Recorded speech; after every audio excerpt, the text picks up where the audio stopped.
इनका सिलेबस लेके फिर मैं नेक्स्ट क्लास में फिर मिलेंगे।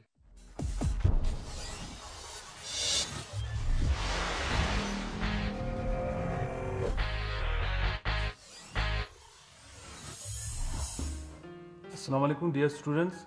तो कल हमने फाइनेंशियल स्टेटमेंट एनालिसिस के बारे में पढ़ा था। तो सबसे पहले मैंने सिलेबस के बारे में समझाया था कि 12 मार्क्स का एक चैप्टर है, तो बहुत इंपॉर्टेंट चैप्टर है और आसान चैप्टर है। तो उस चैप्टर को 4 पार्ट में डिस्ट्रीब्यूट किया गया था, मैंने कल समझाया था। तो फर्स्ट पार्ट सिंपल था, balance sheet of A company का वो प्रिस्क्राइब फॉर्म मैंने दिखाया था। तो वही है, और मैंने एग्ज़ाम में किस तरह के क्वेश्चन आते हैं तो वो थोड़ा बहुत समझाया था।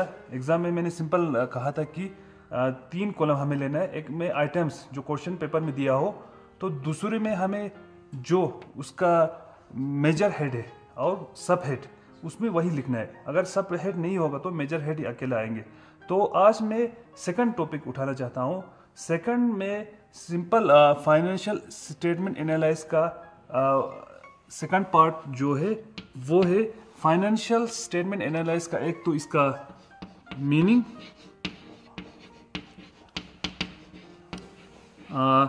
दूसरा सिग्निफिकेंट इंपॉर्टेंस,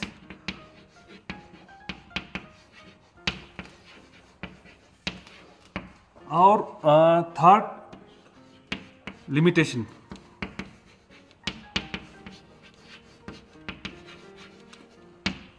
तो सबसे पहले मैं मीनिंग आपको समझाना चाहता हूं।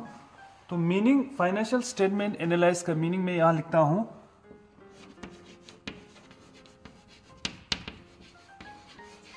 उसका सिंपल मीनिंग है, यहां से हमें समझ आता है फाइनेंशियल स्टेटमेंट एनालाइज। एनालाइज माने हम उसमें थोड़ा फैक्ट्स जो फिगर्स होते हैं उसके ऊपर हम स्टडी करते हैं, तो उसके बारे में हम थोड़ा पढ़ते हैं, फिगर्स के बारे में। तो financial statement analysis, financial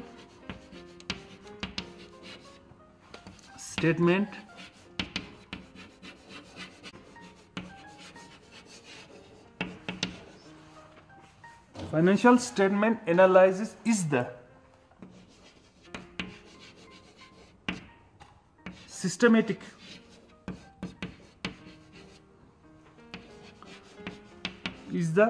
systematic numerical calculation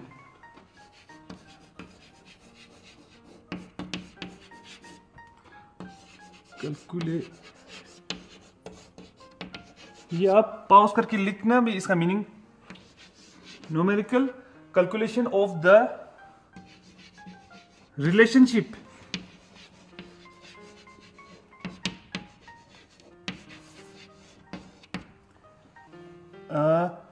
numerical calculation of the relationship of one financial fact of, जो हमारे पास फाइनेंशियल डाटा होता है, फाइनेंशियल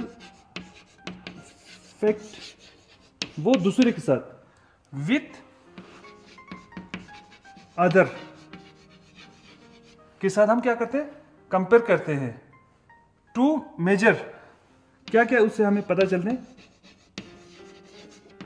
एक तो वहां से हमें क्या मालूम होता है कि हमने कितना कमाया, कितना प्रॉफिटेबिलिटी, एक तो प्रॉफिट,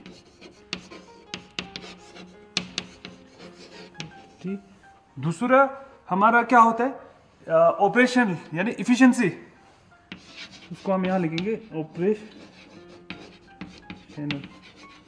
अगर हम ब्रैकेट में लिखेंगे इफिशिएंसी।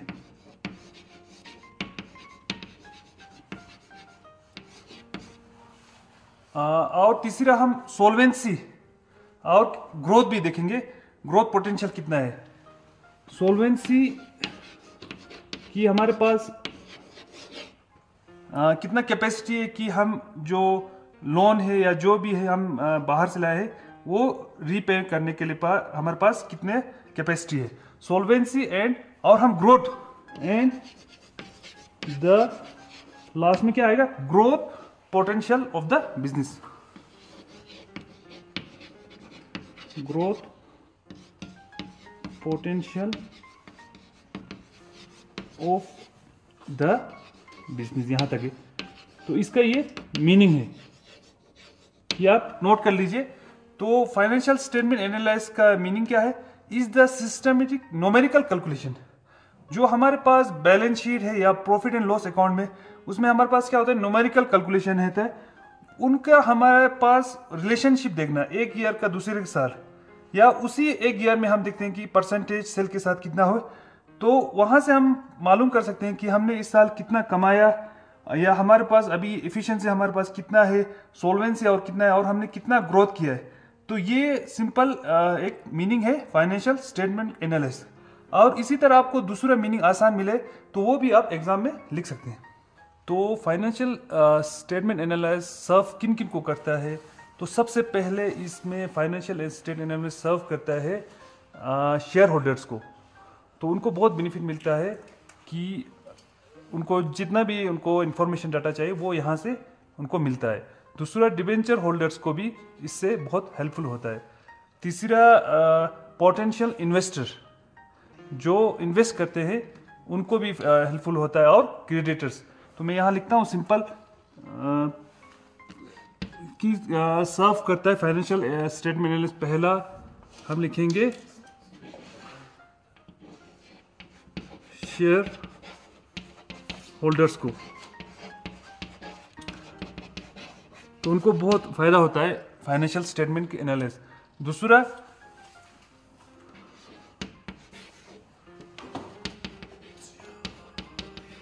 डिबेंचर होल्डर्स को भी बहुत हेल्पफुल होता है। तीसरा हम लिखेंगे पोटेंशियल इन्वेस्टर, जिन्होंने बिजनेस में इन्वेस्ट किया है, तो उनको भी बहुत बेनिफिट होता है। Potential investor. और लास्ट में हम क्रेडिटर्स को भी बेनिफिट मिलता है।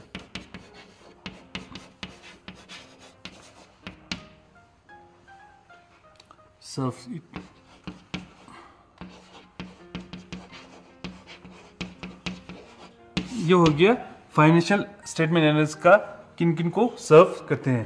तो इसके बाद फाइनेंशियल स्टेटमेंट एनालिसिस से हमें क्या हो जाता है? एक तो सिंपल जो डाटा होता है वो हमारे पास सिंपल हो जाता है, अंडरस्टैंडेबल हो जाता है और मीनिंगफुल होता है। जितने भी पार्टीज है, कुछ हमें बहुत सारे पार्टीज होते हैं, उन सबको एक तो सिंपल हो जाता है, अंडरस्टैंडेबल होता है और मीनिंगफुल होता है जब हम फाइनेंशियल स्टेटमेंट एनालिसिस का, जो बाद में अभी हम इसके बाद पढ़ेंगे कि कितने कितने टूल्स हैं जहां से फाइनेंशियल स्टेटमेंट एनालिसिस हम कर सकते हैं। तो अभी हमने सबसे पहले मीनिंग पढ़ा, तो मीनिंग को आपको अच्छी तरह समझ आना चाहिए। उसके बाद अब हम पढ़ेंगे दूसरा क्या था, इम्पोर्टेंस या सिग्निफिकेंट। तो फाइनेंशियल स्टेटमेंट के पढ़ने से हमें क्या क्या बेनिफिट होता है, क्या इम्पोर्टेंस है, तो हम उसके बारे में पढ़ेंगे। तो सबसे पहले इसमें होता है हमें नोइंग द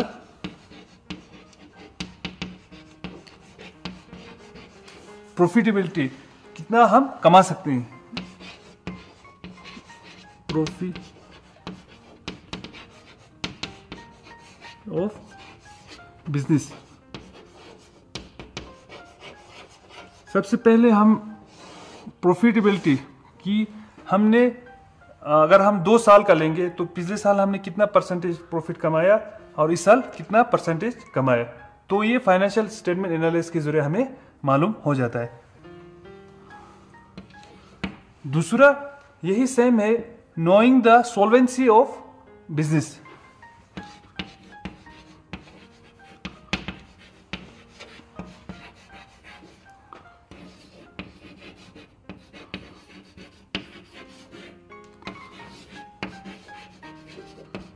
तो नेक्स्ट इंपॉर्टेंट हमें क्या मालूम होता है फाइनेंशियल स्टेटमेंट एनालिसिस की, सॉल्वेंसी की। हमें जो लोन है जो हमने बाहर से लाया है, तो वो हमारे पास कितना, हमारे पास कैपेसिटी है उसको दोबारा लौटाने का। तो यहाँ सॉल्वेंसी से knowing the solvency of the business. Third है जजिंग द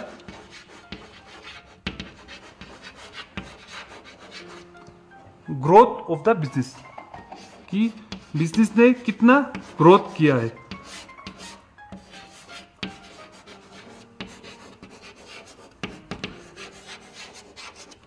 तो थर्ड हमें इम्पोर्टेंट फाइनेंशियल स्टेटमेंट एनालिसिस से हमें बिजनेस के ग्रोथ के बारे में मालूम हो जाता है कि हमने कुछ सालों में कितना हमारा बिजनेस आगे बढ़ा है। फिर हमारा आएगा judging the financial strength of the business.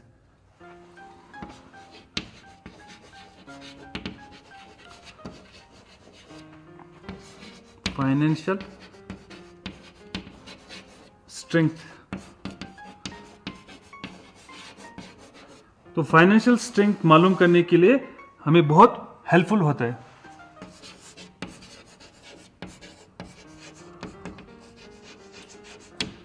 तो ये 4 पॉइंट हो गया। फिर हमारे पास आता है कि हम अर्निंग कैपेसिटी को भी हम जज कर सकते हैं, judging the earning capacity of the business.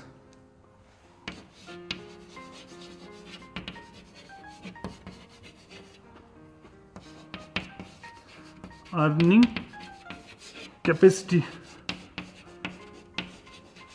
Of the business. तो अर्निंग कैपेसिटी हम फाइनेंशियल स्टेटमेंट एनालिसिस के जरिए मालूम कर सकते हैं।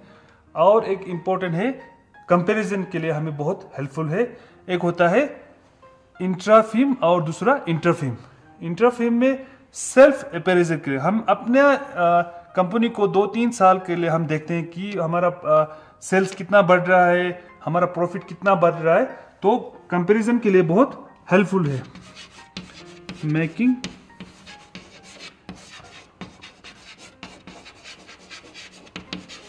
उसमें मैंने कहा था एक आता है इंट्राफिम। इंट्राफिम का फायदा क्या होता है, सेल्फ अप्रेजल के लिए। उसमें हम क्या करते हैं, अपने ही बैलेंस शीट को ले लो या प्रॉफिट एंड लॉस अकाउंट को ले लो, वो बहुत सारे साल का हम ले लेते हैं, उसमें हम कंपेयर करते हैं। उससे हमें सेल्फ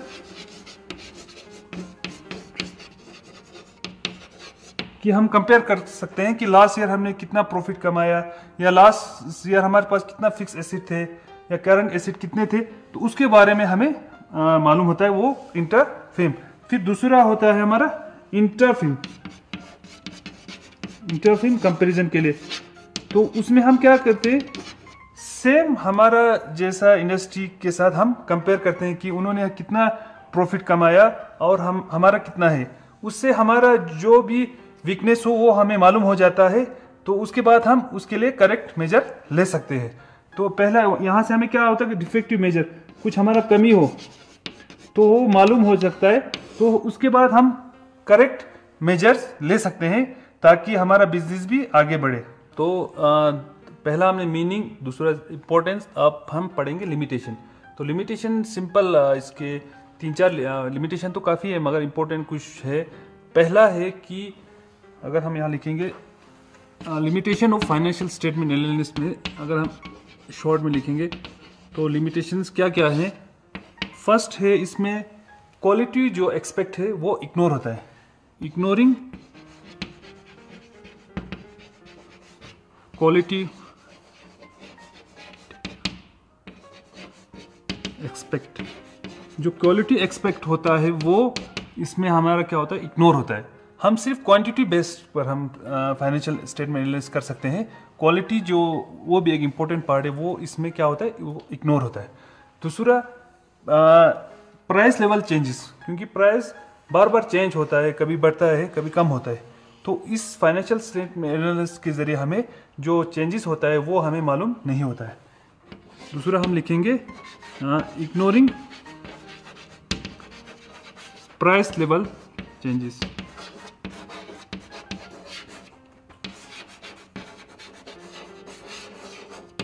ये भी बहुत इंपॉर्टेंट है, प्राइस लेवल, तो वो फाइनेंशियल स्टेटमेंट एनालिसिस के जरिए हमें मालूम नहीं होता है। और एक इम्पॉर्टेंट है कि डिफरेंट प्रोसीजर, जैसे आपने डिप्रिसिएशन में पढ़ा होगा, डिप्रिसिएशन निकालने का बहुत सारे हमारे पास मेथड होता है, स्ट्रेट लाइन, रिटर्न डाउन। तो वो डाइवर्स प्रोसीजर होने की वजह से तो उसमें प्रॉब्लम होता है। एक लिमिटेशन इसका क्या है, यूज ऑफ डाइवर्स प्रोसीजर।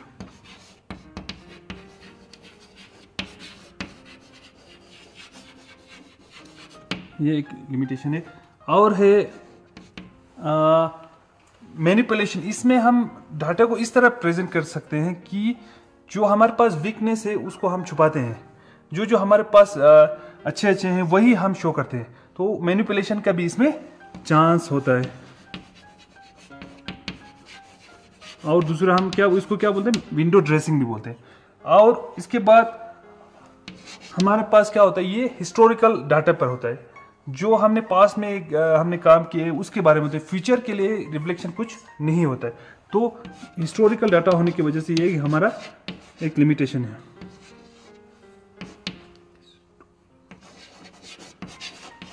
तो वो हिस्टोरिकल होने की वजह से हमारा फ्यूचर का कोई रिफ्लेक्शन नहीं होता है।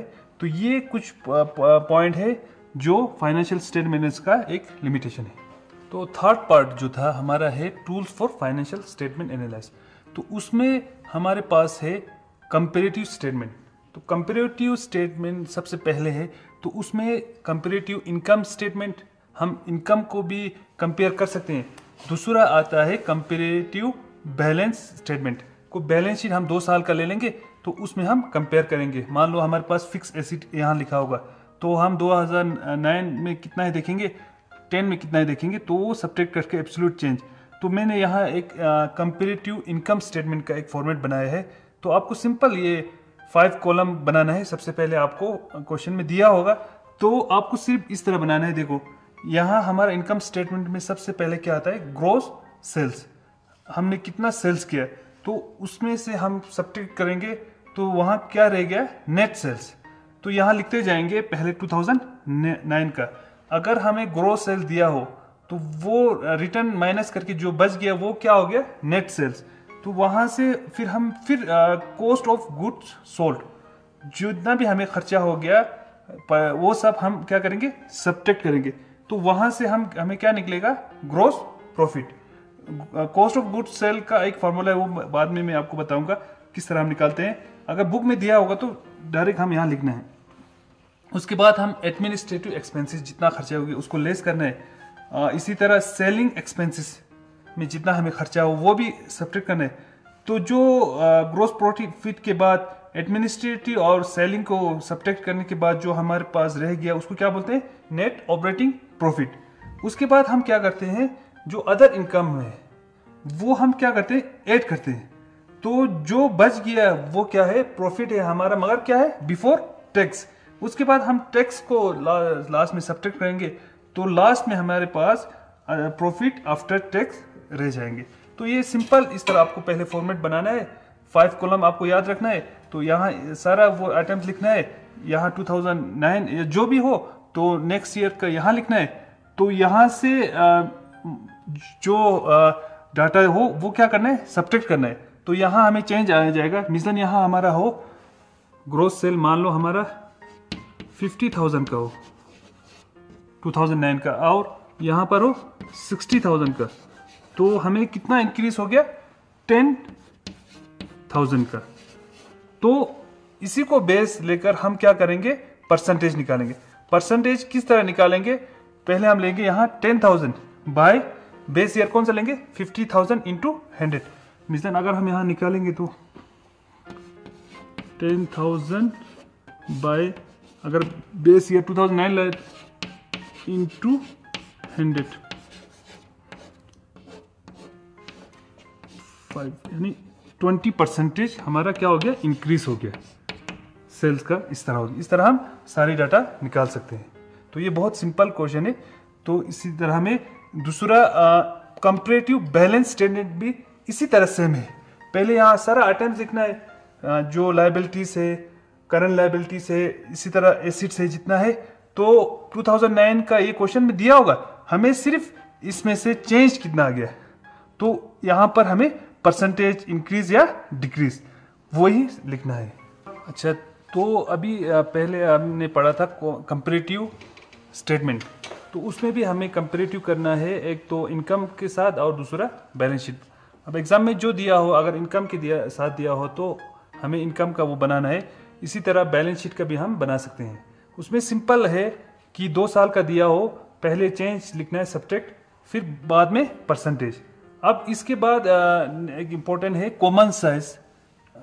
कॉमन साइज स्टेटमेंट भी 2 है, एक हम इनकम के साथ कंपेयर करेंगे, दूसरा बैलेंस शीट के साथ। तो मैंने यहाँ इनकम का एक फॉर्मेट बनाया है। तो हमें सिंपल है, आप देखिए यहाँ हमें क्या करना है कि यहाँ पार्टिकुलर्स हमें एक कॉलम में लिखना है। तो 2 साल का हमें मिसाल देना हो तो पहले साल का हमें यहाँ जो इन्होंने दिया होगा फिगर्स में, ये सारा यहाँ लिखना है। इसी तरह दूसरे साल का दिया हो तो यहाँ लिखना है। तो फर्स्ट ईयर का हमें सेल के साथ परसेंटेज निकालना है।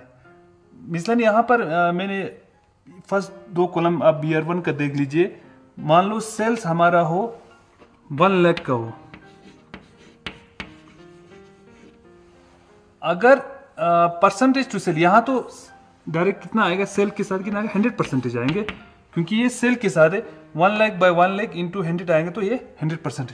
बाकी सारा हमें सेल के साथ कंपेयर करना है, यानी 1 लाख के साथ। मिसलन हमारा अदर इनकम हो 20,000 हो, 20,000 मान लो, तो 20,000 बाय सेल के साथ कंपेयर करना है। नीचे कितना निकला है, 1 लाख इंटू 100। अगर हम इसको सॉल्व करेंगे तो यहां पर मैं लिखता हूं, फिर रफ करता हूं।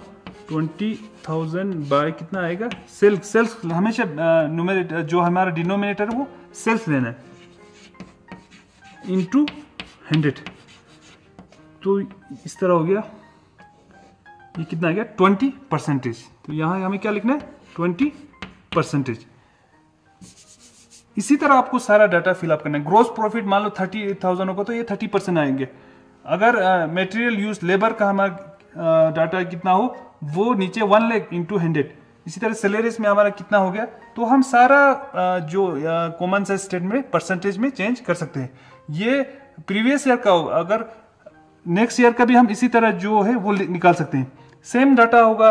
अब यहाँ क्या होगा, सेल्स अलग होगा, 1 लाख की जगह 1,50,000 होगा, 1,10,000 या कम भी हो सकता है। तो यहाँ सबसे पहले कितना आएगा, सेल्स हमेशा कितना आएगा, जो सेल्स के साथ खुद कंपेयर कर रहे हैं तो वो हमारा 100% आएगी। मान लो यहाँ अगर हम 2 लाख लेंगे, तो अगर अदर इनकम्स मान लो हमारे पास 50,000 है, तो उसका हम परसेंटेज निकालने के लिए इसी सेल के साथ कंपेयर करेंगे। 50,000 बाय 2 लाख इंटू 100, वो आप सोल्व करेंगे तो आपको आएंगे 25%। तो यहाँ से कंपेयर कर सकते हैं कि अदर इनकम पिछले साल के हिसाब से इस साल ज्यादा है। तो इसी तरह जितना भी है ग्रोस प्रॉफिट, ये आपको दिया होगा बुक में, सोल्व करने मतलब क्वेश्चन में दिया होगा। आपको सिंपल क्या करना है, ग्रोस प्रॉफिट मान लो 60,000 हो, तो आपको क्या करना है, 60,000 बाय इसी साल का सेल्स लेना है इंटू 100। तो वहां से आपको ये परसेंटेज निकलेगा। इसी तरह यहां भी ये कितना निकलेगा, अगर हम सोल्व करेंगे तो ये आएगा 60% आएगा। इसी तरह मान लो यहां 80% होगा, 80,000। तो हम 80,000 का अगर ग्रोस प्रॉफिट निकालेंगे तो 80,000 बाय टोटल सेल्स कितना देंगे, 2 लाख। तो वो सोल्व करने से आपको कितना आएगा, 40%। तो आप कंपेयर करेंगे, ग्रोस प्रॉफिट में कमी आया है। पिछले साल हमारा 60,000 था, इस साल 40% आया। तो इसी तरह हम सारा डाटा आसानी के साथ निकाल सकते हैं। आपको सिर्फ ये याद रखना है कि सेल्स के साथ हम कंपेयर कर रहे हैं। डिनोमिनेटर में सेल्स आएगा, प्रीवियस ईयर का 1 लाख आएंगे, जितना भी डाटा दिया होगा वो डिनोमिनेटर में आएंगे। इसी तरह अगर इस साल का नीचे कितना आएगा डिनोमिनेटर में, सेल्स यहाँ पर 2 लाख है तो 2 लाख है। तो उसी तरीके से हम सारा निकाल सकते हैं। अब ये हो गया कॉमन साइज इनकम स्टेटमेंट। अब जो डाटा इन्होंने दिया है वही हमें लेना है। जरूरी नहीं लेबर जितना डाटा उन्होंने दिया हो, सैलरी हो या अदर कुछ दिया हो, वो सारा डायरेक्ट एक्सपेंसेस हम यहाँ निकाल कर तो उसको सेल के साथ परसेंटेज में हम चेंज कर सकते हैं। तो वहां से हमें मालूम हो जाएगा कि हमारा इंक्रीज हो गया या डिक्रीज हो गया, तो हमारा ग्रोथ पता चल जाएंगे। तो इसी तरह आप अच्छी तरह से पढ़ेंगे तो मेरा एक इम्पोर्टेंट पार्ट जो कंपैरेटिव स्टेटमेंट और कॉमन साइज स्टेटमेंट है वो आपको कंप्लीट हो गया। तो नेक्स्ट हम एक एक्टिविटी अकाउंटिंग रेशियो पढ़ेंगे। Thank you.